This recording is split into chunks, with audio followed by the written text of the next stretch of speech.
On marche sur la tête. Et si Facebook n'existait plus ? Eh ben, ce n'est pas une blague, c'est très sérieux. Alors il y en a pour qui ça ne changerait rien, hein. Facebook ou pas, c'est la même chose.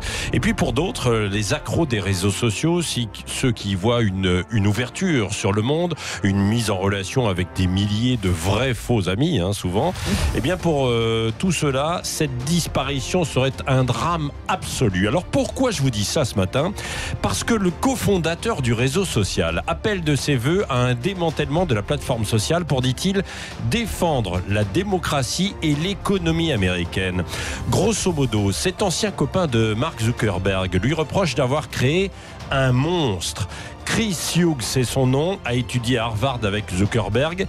Il sait tout ce qui a été fait, tout ce qui est contrôlé ou pas par Facebook. Hier, il a écrit une tribune terrible dans le New York Times, un réquisitoire.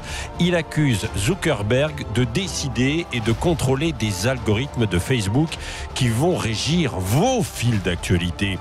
Il souligne donc les dangers pour la démocratie, mais aussi pour le commerce et la concurrence. Schématiquement, quand on lit cette tribune, Zuckerberg contrôle quasiment le monde avec 3 plateformes, on l'oublie souvent, mais de communication de base, c'est-à-dire Facebook, WhatsApp, mais aussi Instagram. Oui. Il y a des milliards de personnes qui les utilisent chaque jour. Zuckerberg établit lui-même les règles pour distinguer dans les discours ce qui est violent ou simplement offensant. Il peut choisir ou non d'arrêter un concurrent en le bloquant.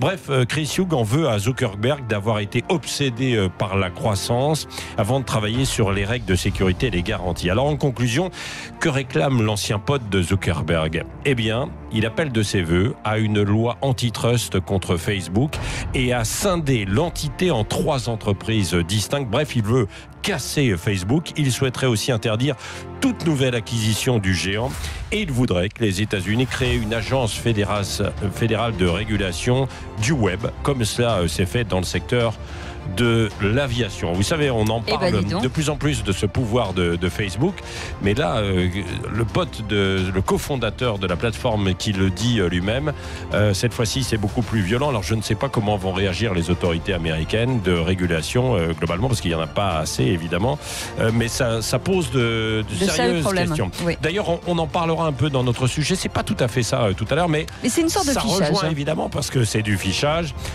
Tous fichés. Est-ce que vous êtes inquiet justement par ce fichage ? On en parlera bien sûr avec vous, Patrick. Oui.